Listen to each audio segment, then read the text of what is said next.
Recently, I sat down with John Dinkel. John is a graduate of the University of Michigan with degrees in engineering.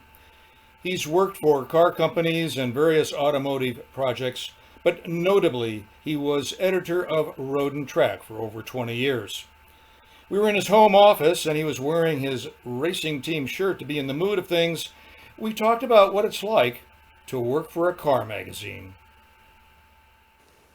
I went to Japan a lot. What's interesting, though, is that the very first press trip by a Japanese automaker for American journalists was the Mazda RX-7. So 1978. It's the first trip. Now, in the building where I worked, Road and Track in Monrovia, we had Cycle World magazine, and for a long time, for at least a number of years, motorcycle guys were going over to Honda, Yamaha, etc., and having press trips.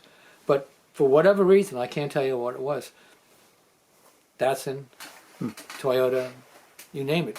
Nobody had any kind of a press trip until Mazda did that first trip. So.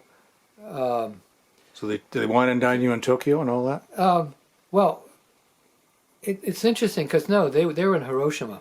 Oh. So wow, that's way up there, or down there. Way down there. So south. we went to Hiroshima and we went to the proving grounds to drive the cars, which was interesting. But I mean, I can tell all sorts of stories about the RX-7, and we should do that because when they came out with the second generation of the car, they had me, Don Sherman, and I don't know if it was who it was, somebody from Motor Trend. All three of us at different times went over to Mazda to very early on, long before we could write anything about the car, because they wanted to have the enthusiast sense of what they were doing and if it was working or not. And I could tell you that there was a car that was really going in the other direction, and that would have been the 240Z, because the 240Z, the 260Z, the 280Z, they were all sort of enthusiast cars. But then they did what I would call the Boulevard ZX, and there were cars that, like, somebody in Japan decided that Americans really don't drive, or the fans of that car don't really drive on places like Mulholland Drive and Ortega Highway. They're driving on freeways, and so we should soften the car up.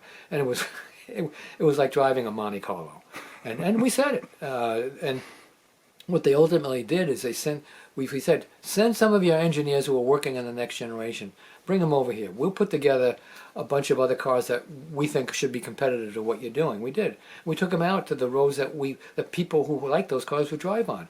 And when they came back, it was like, oh, there's a recognition now. You really like to have cars that handle and ride and do all these things, fun cars. And so that was the big change that took place within Nissan at the time. But the Honda did an interesting thing on one of the trips we had. We went over to, I guess it was Tochigi is where they had their proving grounds, and they had a new Civic that we were driving, and we had an 1800cc engine, and that was what was coming to America. But they had a tuned version, so it was a smaller displacement, 1600, tuned to the nth, and they wanted to have American feedback on what they thought. And to a person, everybody loved that car and said, you got to bring this to America. It's going to be the best thing you could ever bring us, a Civic, on and on and on.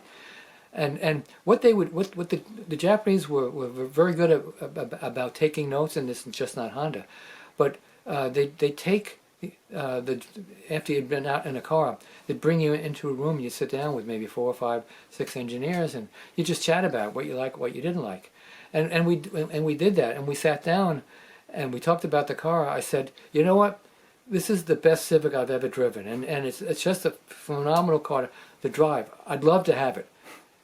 And then I stopped and I said, but don't bring it to America. And it was like, and I said, when you bring this car to America, you don't have any place where Americans can take this smaller engine that revs to 8,000 and starts making torque at 7,000, and you can use it. I mean, it was a question that Toyota learned later with the Celica when they came out with a GTS version that was tuned to the nth degree, but had no bottom end torque and had no bottom end flexibility, so it was terrible to drive. And that's exactly what Honda had done.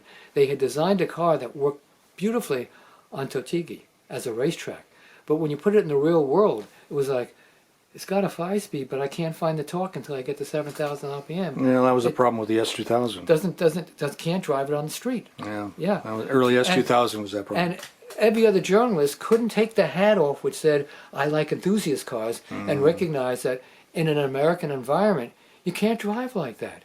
I mean, I found the same thing when Toyota introduced that version of the Celica, the GT, the GT, and the GTS. And the GTS, they introduced it up at Willow Springs, and I came back and said the same thing. I want this car. But I said, I don't want to drive it any place but here. It was like, what do you mean? And I said, it's got no torque unless I've got it at 8,000 RPM, and I've got it in third gear. And I can't do that on the street. It was like, oh, well, oh. And they had just tuned it totally for a racetrack. I loved it. It was a wonderful car around Willow Springs. But on the street, I knew it just would be flat. And sure enough, when we had a test car, we had a GT, we had a GTS, and Willa knows. Don't want to drive the GTS every day, and it's just too much of a bore. I mean, I've got to keep the revs up, and you just can't do that in real driving. So you had to be able to take off your enthusiast hat and put on the consumer's hat. And I think Road and Track people could do that. They could step out from, hey, I'm an enthusiast, and say, but who's the buyer?